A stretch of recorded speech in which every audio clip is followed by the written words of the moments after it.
La verdad que es que la que nos habían dejado para la ocasión era muy grande y no sabíamos ni dónde ponerla, ¿no?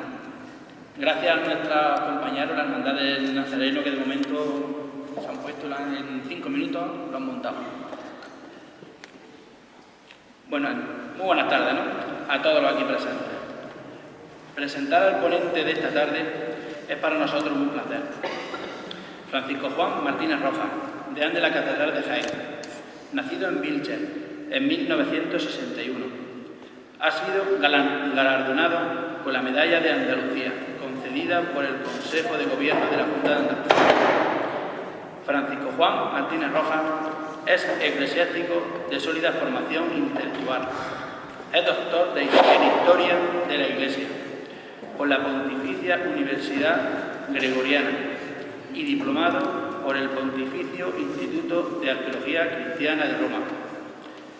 Sus profundos conocimientos han servido para divulgar y proteger el rico legado histórico y monumental de la Iglesia de Andalucía, siendo muy actual su participación en la promoción de la Catedral de Jaén, que espera ser declarada Patrimonio de la Humanidad.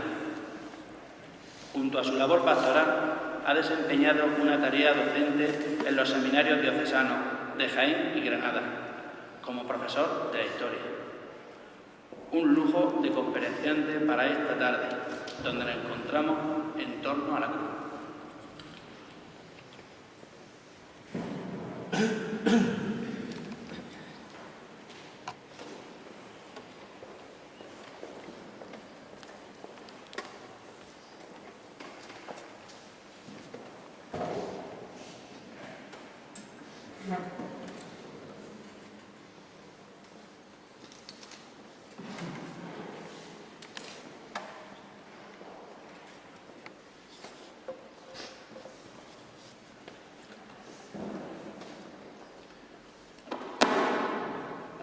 Buenas tardes.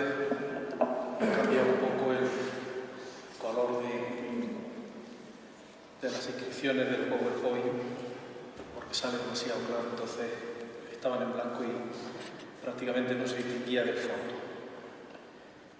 Agradezco la invitación que se me realizó en su momento para participar en esta 29ª peregrinación nacional de las cofradías de la Veracruz.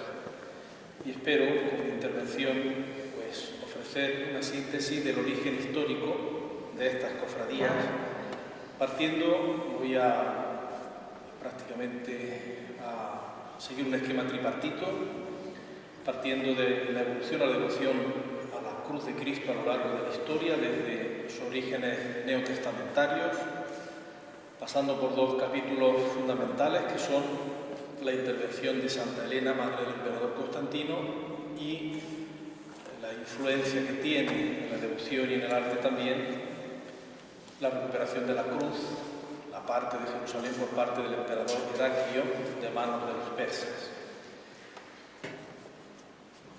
La segunda parte estará más centrada en las distintas hipótesis, puesto que, como diré, la devoción a la cruz es algo tan palmario, tan omnipresente en la espiritualidad cristiana, que no podemos decir que haya un origen único. Hay distintas causas, hay distintos momentos históricos, en España, fuera de España, en Europa, que son los que, conjugándose en distinta proporción, generan la devoción a la Santa Cruz, que desde el punto de vista asociativo se presenta como una realidad en las cofradías que veremos tienen distintas denominaciones, aunque en el fondo tengan su órbita en la misma devoción. Y finalmente ofreceré unas breves conclusiones.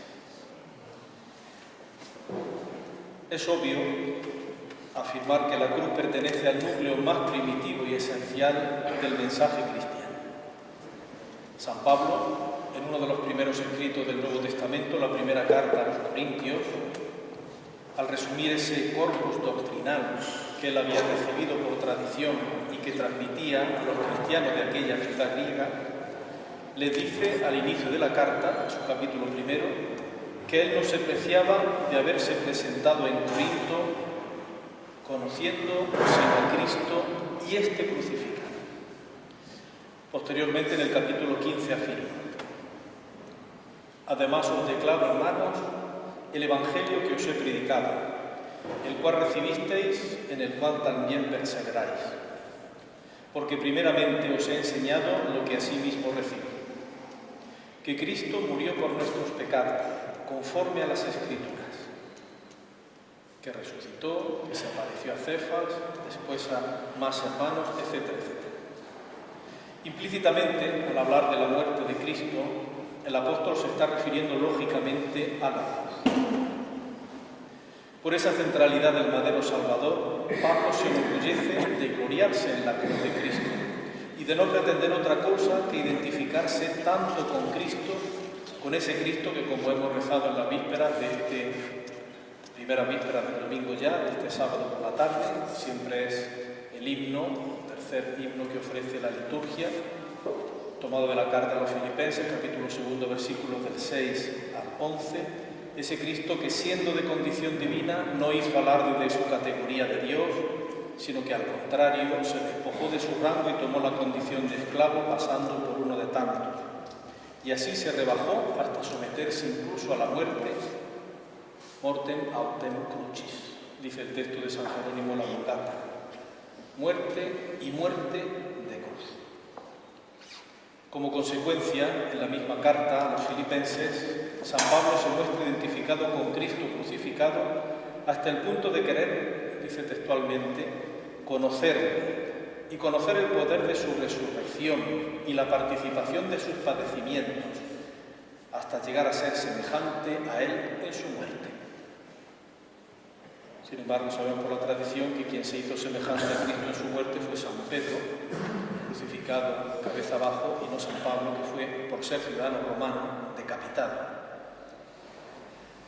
Por lo tanto, la cruz, que como dice San Pablo en la primera carta a los Corintios, es escándalo para los judíos y necedad para los gentiles, pero para los que creen en Dios, fuerza de Dios y sabiduría de Dios, fue desde el origen de la Iglesia venerada, es más, adorada, como seguimos haciendo cada Viernes Santo en la austera liturgia de ese día en que conmemoramos la muerte del Señor en el leño Salvador. Como sabéis, litúrgicamente la Iglesia ordena, a quien puede hacerlo, la genuflexión ante el Santísimo Sacramento, ante las especies eucarísticas, únicamente.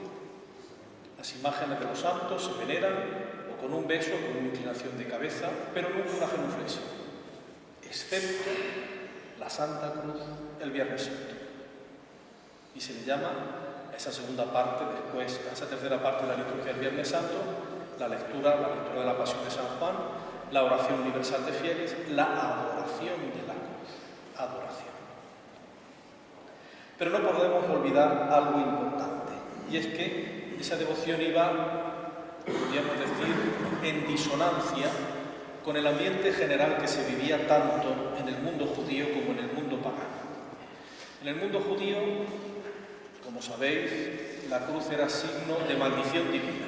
El mismo libro del Deuteronomio afirma: maldito quien cuelga del árbol.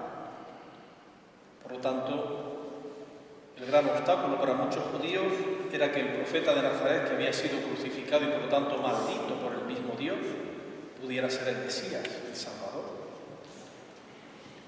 Para el mundo pagano, la crucifixión era el modo más vil en el que se reducía.